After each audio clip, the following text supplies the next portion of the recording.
today we're diving into something we don't often talk about out loud. Imposter syndrome, that feeling of not being good enough, of being one mistake away from being found out, and how it shows up in professional women. So this conversation today is part of our Wellspirit interview series, where we bring insightful and practical conversations from experts across New Zealand and Australia to our community of mums. I'm thrilled to be joined by Laura Thain, a leadership coach who's spent the last decade helping high-performing professionals, especially women, unlock their full potential. She's the founder of Optimal Performance and the host of the Contagious Leader podcast. She now works with women to help them build self-leadership from the inside out. Now, Laura is a phenomenal coach. I've seen how she truly understands the inner challenges ambitious professional women leaders and mums face in the corporate workplace. So, Laura, welcome. Is there anything you'd like to add to that intro? Hi, Philippa. Well, thank you so much for having me here. Like, it's great. As you're saying all of that, I'm just sort of sitting here like itching to get into the conversation. So thank you so much for having me, welcoming me into the community for this interview. I'm really excited to share on this topic. You're absolutely right. Imposter syndrome, my goodness, it's so prevalent and such an issue. So it's going to be a great conversation. I'm looking forward to it. My intro, no, that's pretty much cool. You've covered it. For me, executive leadership coaching and workshop team facilitation, or facilitation rather of team workshops, all around just driving that confidence, driving the culture, and fundamentally for me, like when I draw it back to real bare bones basics, it's around helping people to back themselves, to be themselves, to be able to enjoy what they do for work, because we spend so much time at work. It's such a huge part of our lives, whether we're part-time or whatever, it's such a huge part of our lives. And even when we're not working, we're still thinking about it probably. So it's so important. So that's why I love what I do.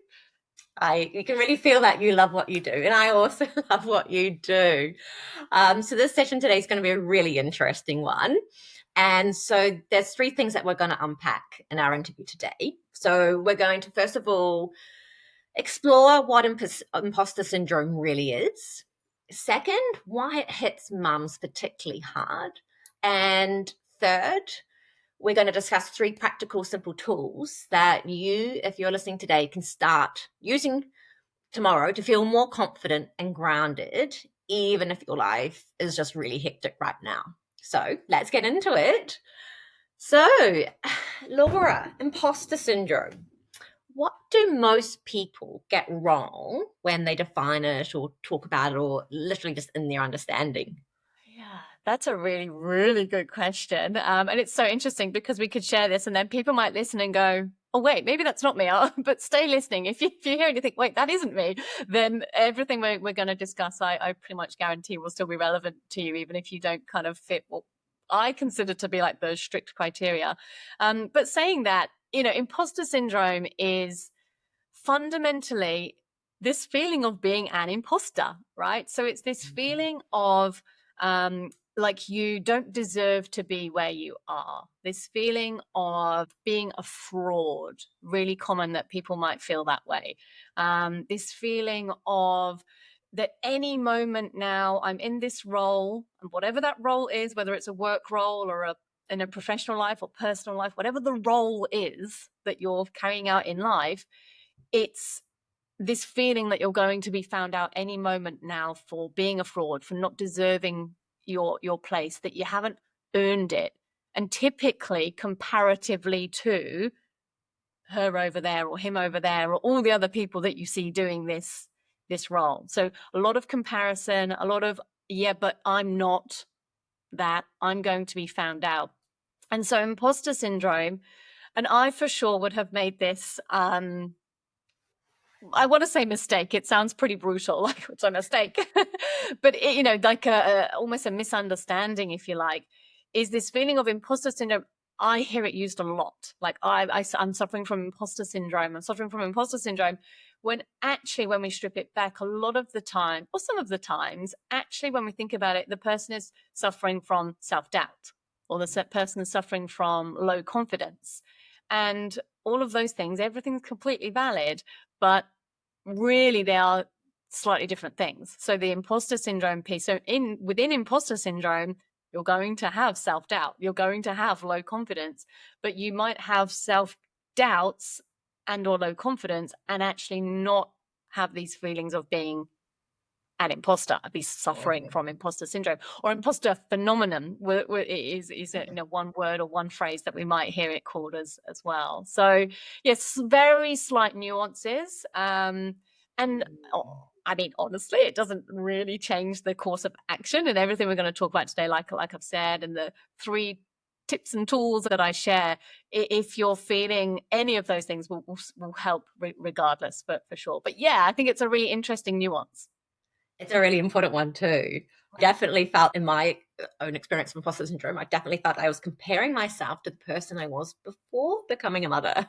Yeah. And being found out for not being that person. That's really interesting. Yeah, absolutely. So like that history of, well, I used to be this person without child or children and I was achieving X, Y, and Z, and now I'm not that person anymore. Interesting. Yeah. And so, Laura, why does it then hit us the hardest during those sorts of transitions in life? So that kind of transition to motherhood, or when you're returning to work, especially, or when you're taking that next step up into a bigger role, or it's a promotion. Can you tell us a little bit more about that? Yeah. Well, if you think about it, the idea of being an imposter is related to your identity, right? So it's how you might see yourself. So with your example, Philippa, you're saying you were comparing yourself with your younger self. That's a funny, isn't it? Older, your younger self, previous self. And so you're comparing the identity that you once had.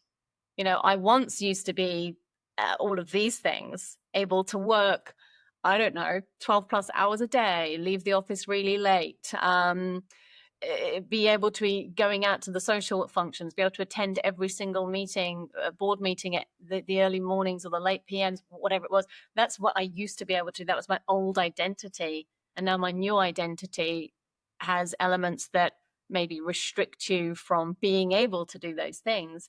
And so typically when there's some kind of an identity shift, like we take on a new role, whether it's motherhood, whether it's the promotion, you're then the expected new identity is different. And so the comparison comes in, like we say, whether it's internal or external, against that identity. And so the feeling of being an imposter, the feeling of being, well, I don't deserve to be here. This is not me. I am not this person. I don't align with or assimilate yet with this identity that's expected of me. That's, I guess, I was going to say in a nutshell. I feel like I went around the houses a little bit, but hopefully it's making some sense and you're following along. That's the reason why when we have these big shifts, the identity shifts, and therefore the imposter syndrome is more likely to rear its ugly head. Yeah, so that's fascinating. So, I mean, it's going to really show up for, I think, a lot of working moms who go through that big identity shift. So then how does it play out? For example, in the sense of perfectionism or guilt of not being enough of a mother. So talk to us a little bit more around what some women experience in the sense of these mental narratives. Yeah, and unique to everybody, but absolutely there would be commonalities, certainly from what I have seen and certainly from what I've experienced. But really, absolutely, like if you feel like you don't deserve to be where you are, if you feel like any moment now someone's going to come tap me on the shoulder and say, hey, you don't deserve to be here, you didn't earn this place, then you're naturally going to bring up these feelings of self-doubt, low confidence. And with that, we typically see absolutely going the extra mile to perfect something. The perfectionism is super, super key. I suffer from benefit from is that perfectionism too. So I totally resonate with it. Going the extra mile, working longer hours, even though as a working mom or mom returning to work, hours are more restricted.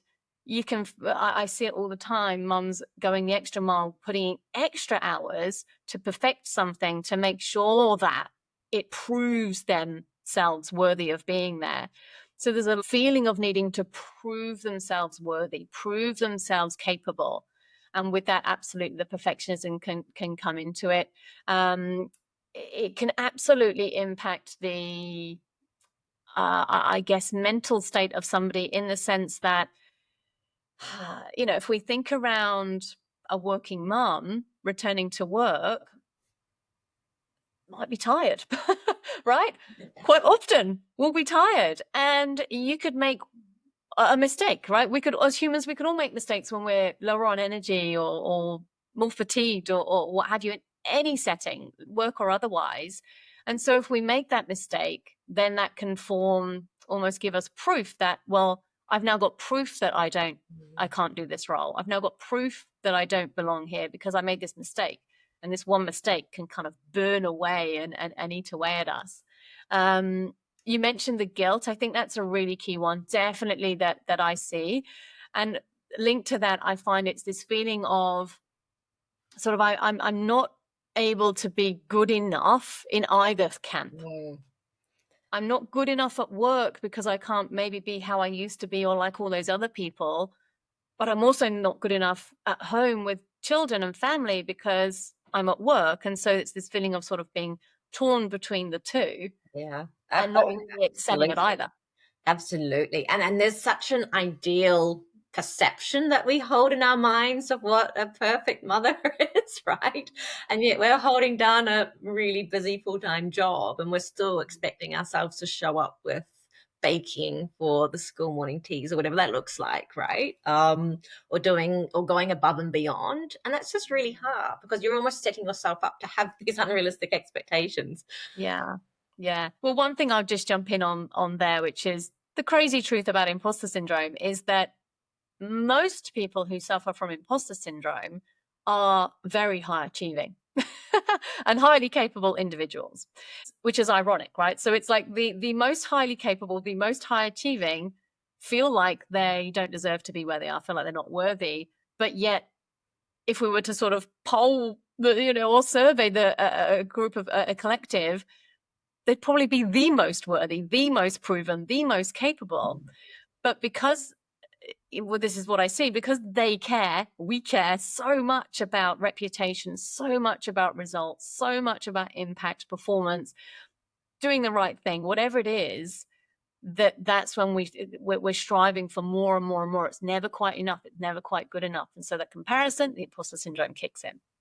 Yeah, 100%. I mean, look, when you're talking about perfectionism, I'm just sort of sitting here going, yeah, it's definitely guilty of pulling that laptop out at 11 o'clock at night, right? Yeah. And if you're a leader or you're responsible for other people's work in any way, then you're much more likely to see that person may be checking over the team's work. And that's adding on another layer to make sure that it's perfect before it gets the sign off to go any further.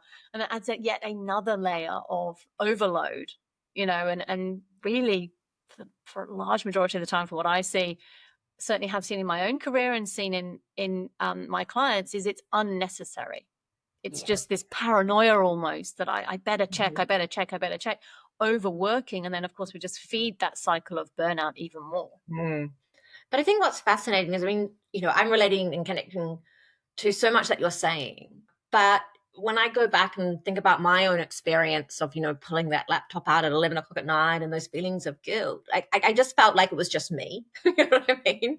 But there are so many other women thinking and experiencing the same, right? And I think when you sort of like, oh, okay, it's just not me, but actually this is something that's more common than we think. There's something around that which kind of makes you think, oh, okay, right, well, maybe there's ways that I can work with this, or maybe there's ways to reframe what I'm going through and thinking. So I think it feels good that, you can sometimes feel like or think that it's just not you going through this experience. Yeah. Oh my goodness. So true. And I reckon it won't surprise you, but in my coaching, clients day to day, I reckon, I don't know, probably once a day, I share this information to somebody. And it is that, dependent on what survey you read, and there's so many surveys, typically the result is something in the region of 70 to 85% of the people surveyed in that survey admit to battling with or suffering from imposter syndrome? Are you the majority? Yeah. And there's one, I forget exactly who did it. It might have been a Gallup survey or a McKinsey survey. So, you know, but credible, reputable surveys that we're drawing the information from. And I think it was like 70 something percent of CEOs in the US, where they did the survey that they surveyed, suffered from imposter syndrome. So this isn't just oh, it's me as a newcomer and younger and, you know, less mature in my career or life. And, you know, this isn't just this is people highly seasoned, highly experienced, highly credible. And that's where we see it the most. That's, again, the irony of it. So, but you're right, like drawing on that idea that this is really common, more common than we think.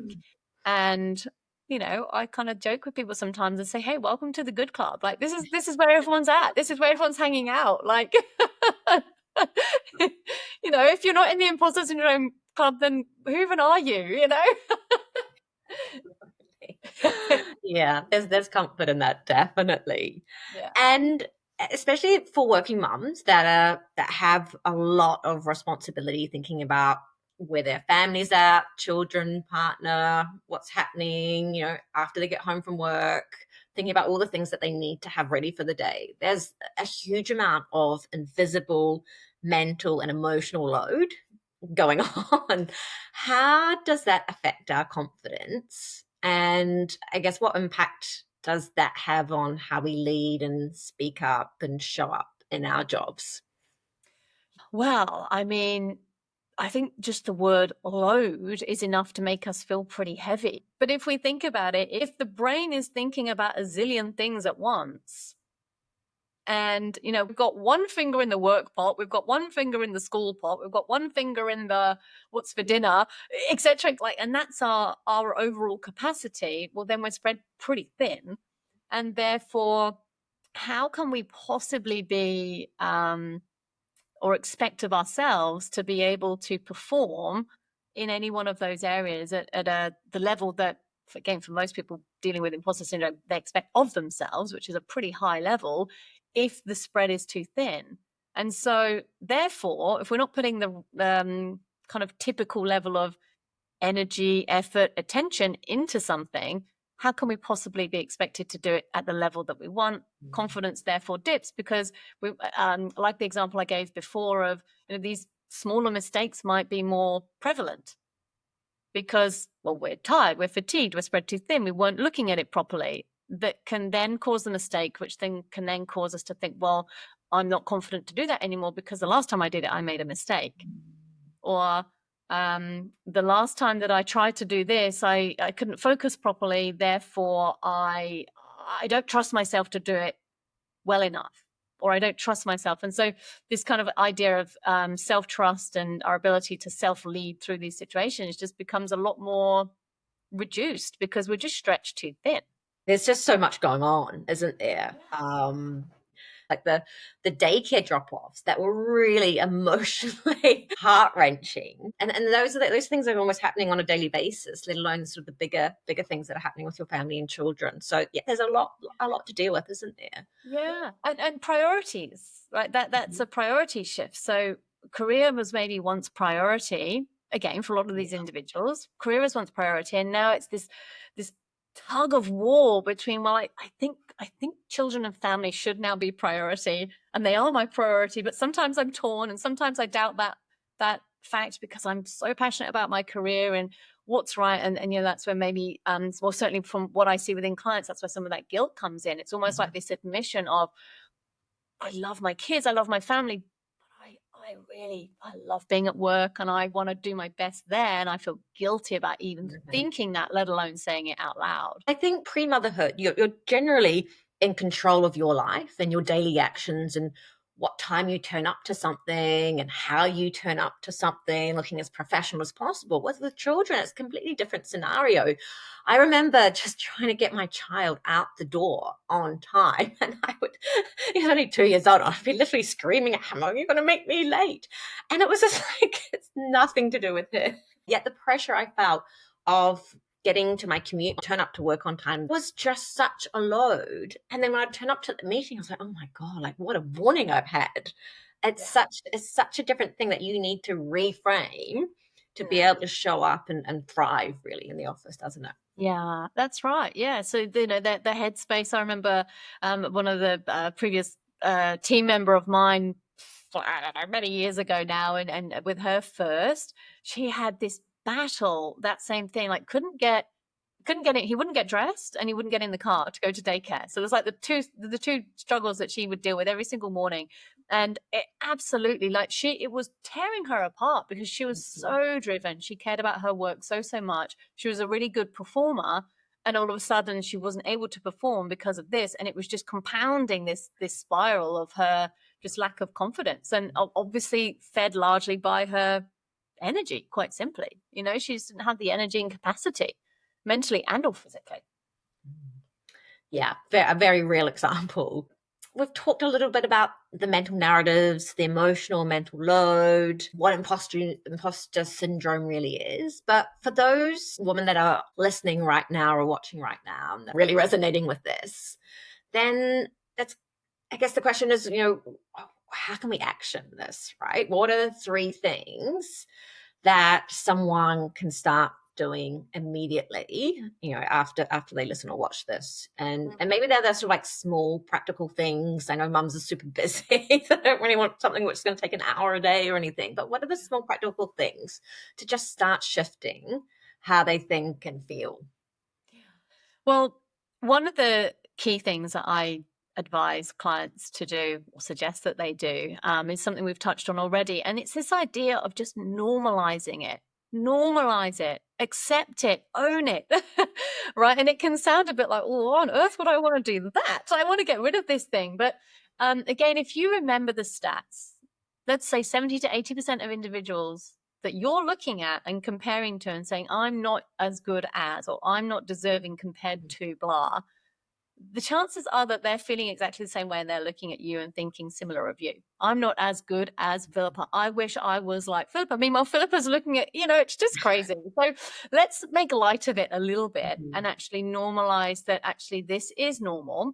This is not a big flaw. It doesn't have to be, if we don't accept it to be, this big weight of thing that we have to battle and carry around. So normalize it and own it. And link to that, one thing that I always advise people to do is to talk to somebody else. So admit it. When I say own it, talk it out loud. Say to somebody, it might be in a mum's group, it might be at the school gates, it might be an old colleague, previous colleague, or new colleague if you're going back into work.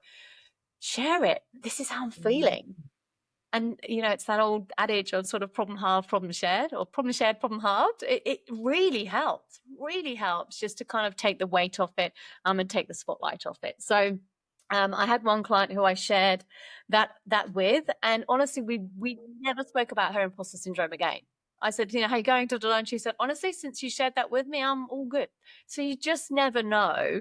Sometimes the simplest thing like that can have the biggest impact. Yeah. And Laura, I know obviously I didn't know you were going to say that, but I fully believe in that too. It's that ability to share, just get all of that emotion that's surrounding that challenge that you're going through out. And if it's also at the same time hearing someone going, hey, I feel exactly the same, or I experienced that too, it's just such a load off, and it just makes you feel so much better. Yeah. Does. And I feel like that for anything in life, if you're worried about something or you're concerned about something, if we think about it, the times when we've spoken to somebody about it, we get that feeling of like, oh, I feel so much better already. That same concept. Yeah. It is. So, I think it can sometimes be hard, especially if you're a perfectionist and, you're so used to being perceived as succeeding, perceived as doing so well all the time, that to actually internally acknowledge that, oh my God, I think I'm beyond my, feeling out of my depth all of a sudden. That is hard, right? So you do really need, I guess, a safe space or someone that you can really trust to talk to. Of course. Yeah, absolutely. There's a real tendency to not want to admit this. But, again, if you remember that the chances are most people are feeling it too, and they're equally as high achieving, then yeah, it's a really powerful action to take. Yeah. Yeah. Second one, do you want me to share that one? Yes, Because please. it kind of linked to that one. I feel like I was going to naturally go into it there. So the second one that I encourage people to think about then is to, and because let's be honest, it's easy for me to sit here and say, yeah, just like accept it and own it, and then you can forget about it. That doesn't necessarily always work like that. And let's face it, most of the time it doesn't always work like that. But that one client was just, worked for her. But the other thing then that I encourage people to think about is to find your evidence. Think about, or go out there and find all the reasons why you do deserve to be in this role. So think about, if you're going into a new role, this is again these transitions when it might kick back in. A new role could be, well, it's new because I'm now mum returning into my old role, so I still have a new identity. Remind yourself of all the reasons why you were hired to do that role, or all the reasons, all the things that you have achieved previously in that role that have earned you your place, that have given you the credibility, the experience, the wisdom, whatever, to actually be in that role. And, simply you could just sit down, coffee, I don't know, if I'm sleeping or whatever, whenever you've got a breathing moment, to be able to just spend some time journaling on that, or just thinking, if you can walk, whatever works for you, to actually just reflect on those things. And I call it find your evidence, because I want to prove to our brain, which is trying to keep us safe, I want to prove to our brain and our clever little mind that actually, no, we do deserve to be here. And this thought is irrational. It doesn't make sense. So we want to kind of counter the argument by bringing in the evidence that as to why you do deserve to be there, and looking back at previous career history and achievements, credentials, qualifications, all these things is a really powerful exercise as well.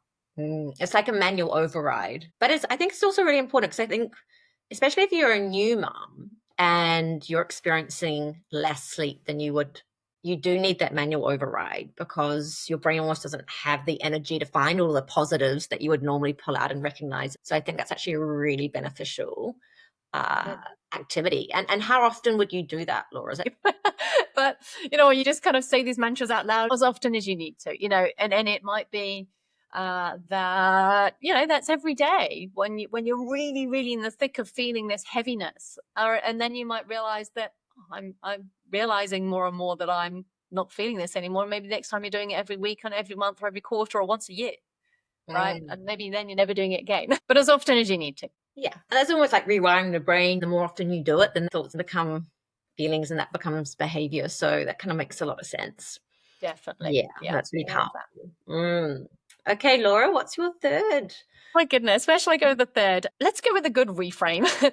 So rather than this thought of, I don't know, like, oh, I don't deserve to be in this role, and any moment now someone's going to come and tap me on the shoulder and realize and tell me to, I'm fired, or to get demoted, or what have you, we can reframe that into something which is much more empowering, much more truthful, really, and real, which might be something like, I'm new to this role. Let's imagine it's a new role. I'm new to this role. I bring a lot of value and experience to this role, and I have I was going to say, let's just go with this. I have a great learning opportunity ahead of me, right? So I have a great learning opportunity ahead of me, i.e., it's okay that I don't know everything yet, because we're on the journey. We're still learning, and reminding ourselves that, rather than this expectation that when we go into a role, again, whatever the role is, personal, professional,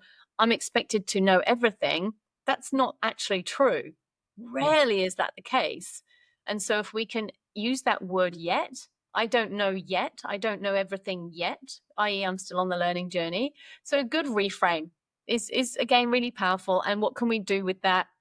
Again, you might want to depend on what it is that you're feeling. So it's taking the current belief that you have, or the current thought that you have, which is disempowering and generally pretty negative, and flipping it into something that's more positive, more empowering, and literally reframing the thought that we have. And then for many people, they find maybe repeating that thought, or again saying it back to themselves in the mirror, or just repeating it in their own mind, internally, kind of inner monologue before bed, no right or wrong or what have you, journaling it down, having on a post-it note in front of the laptop or computer screen. I've got heaps here. This isn't, an empowering thought, but, I always have little reminders for myself that can just be that nudge or prompt that we just see. So it doesn't take heaps of time, but it's just in your line of sight so that you're not going to just kind of have the great thought one day and then completely forget it. You're consistently seeing it. You're exposed to seeing it. It can really help again with, rewiring the brain, quite literally, which sounds really tough, but it's actually not as tough as we might think it is. Yeah. And I love that example you gave, because actually that took me back like to those points in my career when I was much younger, but I was just sitting in the meeting room going, oh my God, do I put my hand up? No, I don't. It's not going to sound right, and you're just waiting for that moment and you just don't, and you miss it. And I had to reframe. Like, I had to go, look, I'm the youngest in the room, or it's like, I'm new in this job, right? I'm here to learn. I'm here to just try and make mistakes. And, that's kind of how I got myself through that stage. And so that's a really great example. But what about mums that are in that juggle and they're like, I just don't feel like I'm thriving in my job in the way that I think I should be. And I'm not being that mum that I believe I should be. Like, I'm going to be found out for not being, the employee that I think everyone thinks I should be. How would you reframe that narrative around that tension? Yeah. So, I feel like if the narrative is, if the belief is, I'm just not good at anything, right? I'm not a good enough mom, and I'm not maybe a deserving mom, and I'm not good at my job, and I'm not deserving of that either. If that's the narrative, then really we want to go out there and find, again, all the evidence, want to normalize it. Like, okay, so am I the only mom ever to have had this thought? Well, maybe let's think about and go and find out, share it, normalize it. Probably going to find out that that's not the case. That can take the load off. Then we can find all of our evidence. Okay, well, where's all of my evidence to prove that I am doing an okay job at being a mom? Where's all of my evidence that I am doing an okay job or a good enough job at my work? Okay, here we go. And then reframe the thought into, we could use the same thing of, I'm still learning. I'm not there. Here's what I want to feel like this. Here's how I feel right now. And I'm on the journey to get there. But also be thinking around, what is the cause of that gap? Yeah. Is the gap just a belief that's fake and a lie from our body, not from ourselves, from our sneaky little mind to ourselves? Or is it actually something that's within our control? Is it that there is something that we can do to bridge that gap? Well, and if so, then what? And then let's put a plan in place to actually upskill in certain areas, or to get more training or experience in certain areas, or try and put a plan in place to get 10 minutes more sleep. I don't know, like whatever it might be that's going to help to bridge the gap, if there are things within our control. Because, again, as much as I can, and I feel like most of our conversation and most conversations around imposter syndrome are almost this idea of like, it's just this fake belief, which is largely true. But there is the reality as well that, well, no, sometimes there are skills gaps, of course. There are confidence gaps that we can actually do something about. So where am I? Where do I want to be? What's the gap? What is within my control, if anything? And therefore, what can I do about it? That's really powerful. And I think it's just great to sort of see that holistic view of a person, their identity at work, their identity at home, and go, right, what can I solve for versus what do I need to change in terms of those beliefs, and work towards that. So, Laura, can you just do a quick summary, maybe just headline those 3 actions so we can make sure that we can walk away going, right, these are the 3 things I'm going to start doing differently? Yeah, definitely. So first one, normalize it, own it, share, talk it out loud with somebody. Find the courage to, admit it to yourself, and then to kind of quote, admit it to somebody else. To your point, Philippa, if that's a struggle for you, then find somebody that you feel most safe with first and foremost, and start there. And then you will, because when we take action, we build our confidence. So, confidence compounds when we take action. So you share it with the first person, build a little bit more confidence, you'll probably feel more confident to share it with the next, and so on and so on and so on. Next minute you'll be leading a workshop on it. I don't know. So that's my number one. My number two was around finding your evidence. So finding all the reasons why you do deserve to be there, all of your previous achievements, experience, credentials, qualifications. I didn't mention it, but even reading sort of previous performance reviews and things like that can help to gather evidence, good comments, feedback from customers, clients, you name it, all these good things that you might have somewhere that you can use to kind of give yourself a bit of that pep up. And then the third one was around reframing the thought. So taking the more negative, disempowering thought or belief, I'm not good enough, I'm not this, I'm not da-da-da, and translating it or changing it, shifting it into something more empowering, more positive, where you might add something like, I'm new to this role, I've got a lot of value to bring, and I've got a great learning opportunity ahead of me, or I'm not there yet. And it's that key word of yet that can really help us to know that we're on the journey, and we don't have to know everything yet. It's not expected that we know everything just yet. 100%. We're definitely on a journey, right? Yeah, always. Always. Yeah, that's the beauty of life, isn't it? Yeah, it is. It's all a part of life. Laura, I love that. I learned a lot and so much resonated with me. So many insights in such a short time. So before we wrap up today, what I would love to share with our community is where, if they want to hear more about the insights, you have so many insights to share, they want to find out more, learn more, or follow you, or actually follow up with any coaching, where can they go to find you? So I hang out a lot on LinkedIn, no surprise, and Instagram. So my Instagram handle is Coach Laura Thain, Thain. And my LinkedIn is just my first name, last name. So Laura Thain, Thain. And my website is Optimized Talent with an S, optimizedtalent, one word.com.au. And there's all sorts of everything on there, my coaching programs, all the good stuff. And yeah, the content that I share on LinkedIn and Instagram is all sorts really, but sort of like client experiences, case studies, just things to be able to help and support individuals wherever they may be at on this journey. A lot of it is imposter syndrome related or confidence related, but it's not all. So there'll be something for everyone there, I'm sure. That sounds fantastic.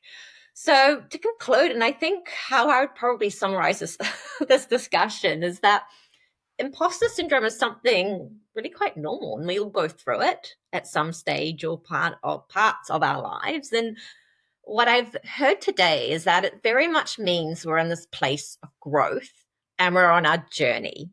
And it's just something for us to frame up that we're on our journey and we're not there yet. We're almost expanding into a new identity.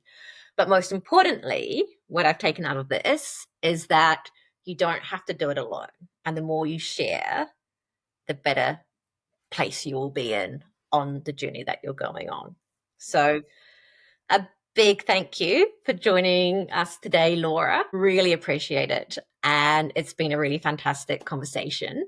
And would like to thank everyone who's been watching and listening in today. So thank you so much. Thanks, Philippa. Really, really enjoyed it. And yeah, thanks again for the invitation and inviting me into the Wellspirit community. I appreciate it. Thanks, Laura. Thanks, everyone.